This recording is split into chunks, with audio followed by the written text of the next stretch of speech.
दोस्तों, मैं हूँ हिना। कैसे हैं आप? और आप सबको मेरा सलाम नमस्कार।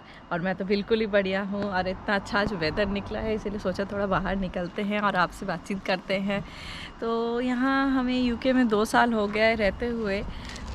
रहने में तो बहुत ही अच्छा लगता है, लेकिन जैसा कि आपको सबको ही पता है, हर जगह की कोई पॉजिटिव चीज़ें होती है, कोई नेगेटिव चीज़ें होती हैं।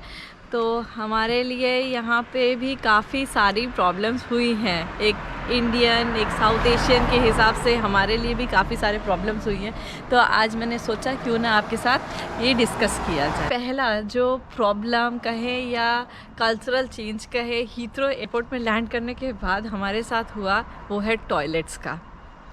मतलब आपको यहाँ पे टॉयलेट्स में कहीं पानी नहीं मिलेगा। हमारे टॉयलेट्स में क्या होता है, मग होता है, बाल्टी होती है या नल होता है।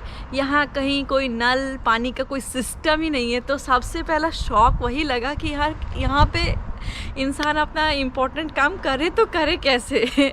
सबसे पहला वो टिश्यू रोल देख के ही सबसे पहले घबराहट तो शुरू हो ही गई। कहीं पे भी जाते हैं, कोई भी पब्लिक टॉयलेट्स में, वहाँ पे कहीं पे भी पानी का नामो निशान ही नहीं है।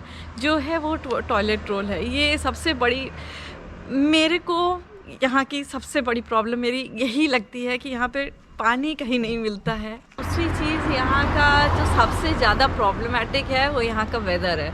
अभी मैं आपसे बात कर रही हूँ, कभी आप लाइट देख रहे हैं, कभी अंधेरा देख रहे हैं। तो बस यहाँ पे जब विंटर शुरू हो जाते हैं, तब समझ लीजिए कि दिन 3:30 बजे ख़त्म हो जाता है। तब से रात होने शुरू हो जाती है और इतनी ज़्यादा ठंडी पड़ जाती है कि आप कहीं पे भी निकलने का तो आप सोच ही नहीं सकते। लेकिन सबको निकलना ही पड़ता है, अपना काम करना ही पड़ता है। तो वेदर यहाँ का बहुत ही अनप्रेडिक्टेबल है, अनडिसाइसिव है। अभी देखिए फिर धूप आ गई। इस तरीके का वेदर पूरे साल भर रहता है। यहाँ पे कोई वेदर का डिफ्रेंशिएशन ही नहीं है कि कौन सा समर है, कौन सा विंटर है, कौन सा ऑटम है, कौन सा स्प्रिंग है। अभी मेरा बेटा स्कूल गया है तो हम तो बहुत निश्चिंत से अभी वीडियो बना रहे हैं। लेकिन एक बार ऐसा हुआ था कि बहुत बारिश हो रही थी, बहुत ज़्यादा ही बारिश हो रही थी। तो मुझे, एक इंडियन पेरेंट क्या करता है, जब बारिश होती है तो बोलता है कि ठीक है आज स्कूल नहीं भेजेंगे, इतनी बारिश हो रही है, तबीयत ख़राब हो जाएगी, पानी में भीग जाएगा। तो मैंने भी पहले जब यहाँ पे आए तो शुरू में यही किया कि मैंने स्कूल में फ़ोन किया और बोल दिया कि आज मैं अपने बच्चे को नहीं भेज रही हूँ, क्योंकि आज इतनी बारिश हो रही है, इतने बारिश में जाएगा तो की तबीयत ख़राब हो जाएगी।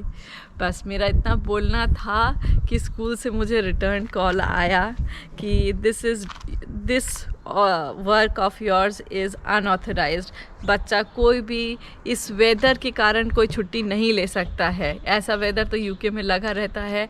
आप लोग ऐसा, ये अनऑथराइज्ड लीव है। और ये कॉल सुन के मुझे बहुत ज़्यादा डर लग गया था। मुझे सच्ची में बहुत ज़्यादा डर लग गया था कि ये क्या सिस्टम है यहाँ का, कुछ समझ में नहीं आ रहा है। एक इंडियन पेरेंट या साउथ एशियन में कहीं पे भी ऐसा होता है कि बच्चे की तबीयत ख़राब हो सकती है, इसलिए प्रिकॉशनरी नहीं भेजते हैं। लेकिन यहाँ चाहे सर्दी हो, गर्मी हो, स्नो हो या बारिश हो या तूफ़ान आए, आपको स्कूल भेजना ही भेजना है। तो अगर कोई पेरेंट अगर मेरी ये बात सुन रहे जो यूके आने की सोच रहे हो, तो प्लीज़ अपने बच्चे को बिना कोई वैलिड रीज़न के आप घर में नहीं रख सकते। ये एक यहाँ पे क्राइम है बच्चे को अगर बिना कोई वैलिड रीज़न के घर में रखा जाए। अगर वो स्कूल एज का है तो उसको स्कूल जाना ही जाना है। यूके का एक बहुत अच्छा मेडिकल सिस्टम है NHS, जो बहुत ही यूनिक है पूरे वर्ल्ड में। सब इसकी बहुत तारीफ़ करते हैं। सही बात भी है क्योंकि सबको फ्री में मेडिकल सुविधा मिलती है। लेकिन इस मेडिकल सिस्टम की एक बहुत बड़ी डिफ़ेक्ट है, इसमें अपॉइंटमेंट्स मिलने में बहुत देरी होती है। अगर आपको कोई छोटी मोटी प्रॉब्लम है, अगर आप अपने GP या आपको अगर डॉक्टर को दिखाना है, अगर आपको अपॉइंटमेंट चाहिए, तो आप समझ लीजिए आपको 3 से 4 महीने के पहले तो आपको अपॉइंटमेंट मिलने से रहा। इमरजेंसी केसेस में यहाँ पे बहुत अच्छी बात है, कोई प्रॉब्लम नहीं है। लेकिन अगर आपको कोई पेट में दर्द है, आप कह रहे हैं कि मेरे पेट में दर्द है, मुझे डॉक्टर को दिखाना है, तो डॉक्टर आपको टच भी नहीं करेंगे, आपको अपॉइंटमेंट ही नहीं देंगे। आपको कह दिया जाएगा कि आप पानी पीजिए, ये कीजिए, वो कीजिए, लेकिन डॉक्टर से आपको अपॉइंटमेंट नहीं मिलेगा। ये यहाँ का बहुत बड़ा प्रॉब्लम है, क्योंकि हमने भी ऐसा बहुत फेस किया है। ऐसे कि कुछ एक प्रॉब्लम हुआ लेकिन डॉक्टर नहीं देख सकते हैं या अभी आपको अपॉइंटमेंट नहीं मिल सकता है। इंडिया में अपने घर के कितने एक कंफर्ट में रहते थे। हाउस हेल्प जो वहाँ पे जो सुविधा रहता है, यहाँ का सबसे बड़ा डिसएडवांटेज है, यहाँ पे कोई हाउस हेल्प नहीं है। अगर आप किसी को बुलाते हैं हाउस हेल्प के लिए तो वो इतना आपको चार्ज कर देंगे कि आपके पूरे मंथली एक्सपेंसेस उसमें ही खर्चे हो जाएंगे। तो मंथली कोई डेली के हिसाब से आप यहाँ पे हाउस हेल्प नहीं रख सकते हैं। हम लोगों ने ये बहुत एक प्रॉब्लम फेस किया था जब मेरी एक तबीयत ख़राब हो गई थी और हम लोग यहाँ तीनों अकेले, कोई हेल्प नहीं। तो मेरे सारे काम मेरे हस्बैंड को अकेले, ऑफिस करना, घर संभालना, बेटे को संभालना, सब अकेले करना पड़ता था। तो यहाँ पे वो बहुत बड़ा प्रॉब्लम है। और अगर हाउस हेल्प मिल भी जाए तो जैसे हम एशियंस का जो कल्चर है वो हाउस हेल्प के साथ वो मैच नहीं हो सकता है, या खाने वाने का जो सिस्टम है वो मैच नहीं होता। तो इसलिए बहुत ज़्यादा ये डिफरेंस हो जाता है यहाँ पे। यही यहाँ का बहुत बड़ा एक प्रॉब्लम है, क्योंकि यहाँ पे लेबर चार्ज बहुत ज़्यादा है, बहुत ही ज़्यादा है। तो अपना एक ग्रॉसरी का व्लॉग दिखाया था कि साउथहैम्पटन में कितने अच्छे से ग्रॉसरी मिलता है, लेकिन हमारे जो ग्रॉसरी की जो यहाँ पे शॉपिंग होती है वो बाकी इंग्लिश लोगों की ग्रॉसरी की तुलना में वो काफ़ी ज़्यादा महंगी पड़ जाती है। ये एक बहुत बड़ा यहाँ का डिसएडवांटेज है। जो रेट, जो चीज़ें यहाँ के लोग अपने लिए जो खाते हैं, ख़रीदते हैं, हम लोगों को जैसे सरसों का तेल होता है वो करीबन 350-400 रुपये का पड़ जाता है इंडियन वैल्यू के हिसाब से। और ये जगह जगह में चेंज हो जाता है, यहाँ पे अलग रेट है, लंदन में एक अलग रेट होगा। तो ये एक बहुत बड़ा यहाँ का ये महंगाई, खाने पीने स्पेशली इंडियन चीज़ों का यहाँ के हिसाब से बहुत ज़्यादा ही महंगाई का यहाँ पे प्रॉब्लम है। तो कोई अपना पर्सनल गाड़ी या कन्वीनियंस तो है नहीं, तो जहाँ पे भी जाते हैं हम बस, ट्रेन से ही सफ़र करते हैं। तो यहाँ लोकली जब हम कहीं ट्रैवल करते हैं, लोकली जाते हैं बाज़ार वगैरह लाने के लिए, शॉपिंग करने के लिए, तो बस स्टॉप और हमारे घर तक आने में काफ़ी डिस्टेंस है।